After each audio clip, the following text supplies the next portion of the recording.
I am 35 male, have been married for 7 years to my 33 years old female wife, no kids so far. 2 years ago, she started a new career and has been very successful. At the time she started, she mentioned a man that she worked with, but said on more than one occasion that he was a jerk and that she didn't like to work with him. Since then, she softened a bit and really didn't mention him. I felt like I had no reason for concern. I've always trusted my wife. And although our marriage is not perfect, I felt like we got along pretty well.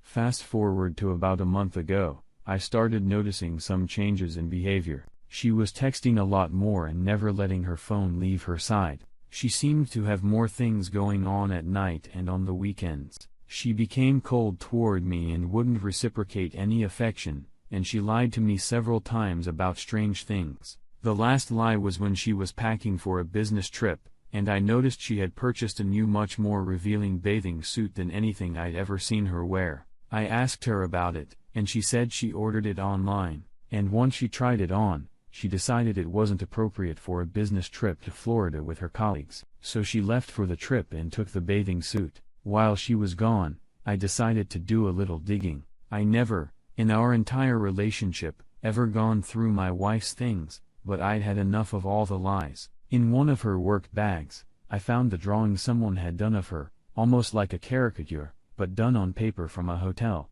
I also found a post-it note with driving directions to her male coworker's house written in her handwriting. I went through our bank statements and found that many times when she was supposedly work, she was out at different restaurants around the city. This was enough for me to investigate further. I'm a private investigator by trade and ethically I have no problem invading someone's privacy when confronted with reasonable suspicion of wrongdoing. I placed a GPS tracker in her car the Sunday after she got back from her trip. She told me she was going to work at a coffee shop and run some errands. Her car never came within 1 mile of a Chipotle, but when she got home, she walked in holding a Chipotle cup and confirmed she had eaten there. Then on the following Tuesday, she told me she had to go to a company dinner and would be working late until dinner. The GPS showed her leaving work at 3:20 p.m. and driving to the restaurant where her car remained until 9:00 p.m. The final straw came on the next Saturday. We were supposed to watch my niece play tennis at 8:00 a.m. She said she wanted to drive separately so she could leave the venue and go work at a coffee shop after the match. She told me she was heading to X coffee shop and added a few details about why she wanted to go to that coffee shop. I said, "Have a good daddy," and went to my vehicle. Well, on the GPS, I watched as she drove directly to a Comfort Inn motel. I got to the Comfort Inn and waited in an adjacent parking lot until I could confirm she was in the building and not sitting in her car. I called her from the lobby and asked how his ex coffee shop. She said it was good. Why? The only other thing I said was, "Come down here so we can get this over with." Once she came down, she said these exact words, "It's not what you think. He has to do this because he's been caught with other girls before." I asked what she was talking about, and she said that he always works in hotel rooms. She said that they didn't do anything physical, and that's when I told her to get out of my car. I drove away and she called 50 times. I finally answered. And I told her that if she told me even one lie, I would hang up. She said that they did kiss once about 5 months prior, but that it was a mistake and didn't mean anything. She said again that they were just working. I asked how many times she had met him in hotels, and she became defensive. She said she was at work all day until the work dinner. I called her a liar and hung up the phone. She showed up at our house where I was loading up my car with my belongings and my dog. She stood in the driveway refusing to move until I talked to her. She was in hysterics, crying and apologizing. I moved out that day and have been gone for a month. We have met a few times for her to try to explain things. However, when it becomes my turn to ask questions, she becomes very upset, gets defensive, and says things like answering these questions isn't good for the relationship. She also lied about several of the details, even when the details seemed completely inconsequential. I've called her out on the lies. And she accused me of trapping her by asking questions I already knew the answers to. Through all of this, she has remained constant that this was not a romantic relationship. She said that she became really good friends with this man and that he was helping her with her career. She admitted that their conversations would become inappropriate when they would talk about our marital issues. She admitted to texting him and deleting the text saying that they weren't romantic but could be seen as flirting. She said that she had been depressed for a really long time, and he was good talking her out of those feelings and encouraging her in her work. I know I'm being mine too, but there's a part of me that believes her. It may be that I want to believe her because I love her. Or I'm afraid of the truth. I'm really hung up on finding out the truth, but the reality is I don't see any way that I can get over the facts that I do know. So why does it matter? Am I losing my mind? Update: we are a month out from D-Day. I spoke with her last night and here are the highlights. I asked if she had talked to the man over the last 4 weeks. She said that he didn't know that I showed up at the hotel on D-Day and called her out. She said that she hadn't talked to him about the situation because this was an issue in our marriage, and it didn't involve him. I asked if she had stopped all non-work related communication with him. She said that she was tapering down. Taper your ring today. I lost it. She said she felt like she had to taper down rather than no contact because he didn't know that I busted her. Infuriating. She then lied about a completely insignificant detail. I called her out on it, and I was 100% confident that she was lying. She denied it to the point of yelling and never relented. I left it and chalked it up as one more unresolved in this saga. Update 2. After she told me she was tapering off social communication with the other man, I hid a voice recorder in my house and left last night. I reviewed the tape and discovered my wife and this other man had spent well over an hour on the phone with each other over the course of at least 2 phone calls. My recorder died in the afternoon. I would assume they talked again in the evening, if not more. I didn't hear too many specifics from the phone call, but I did hear a few damning things. They talked for a while about the current state of affairs in our marriage, something she claimed he knew nothing about. They talked about how to use the secret phone app on their phone so as not to be detected. She called me a dick for showing up late for breakfast that morning. I haven't heard my wife that giddy since we were dating. I confronted her about all of this, and she admitted to some of it, but denied other parts of it. I don't really care anymore. Update 3. For the past 2 weeks, I have gone no contact with my wife. A few days ago, she texted me and asked if we could talk. I told her unless she was willing to confess to everything. I was not willing to talk. She then said she knew I had wiretapped her phone. I didn't do that, but I let her believe it and that I already knew everything. I told her I needed to hear it from her directly. She finally agreed to sit down and tell me everything.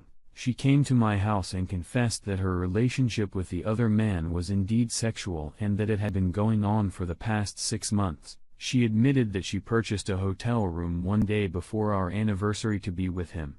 She also confirmed that she had continued talking to him after being caught, and he was helping her deal with my questions. She claimed that she has now broken it off with the other man for good and wanted to work on her marriage. This confession came 6 agonizing weeks after I caught her in the hotel. I believe the only reason she confessed is due to my persistence. However, she said that she was always planning to tell me but wanted to make sure it wouldn't hurt either one of us too badly. The damage done during those 6 weeks is insurmountable.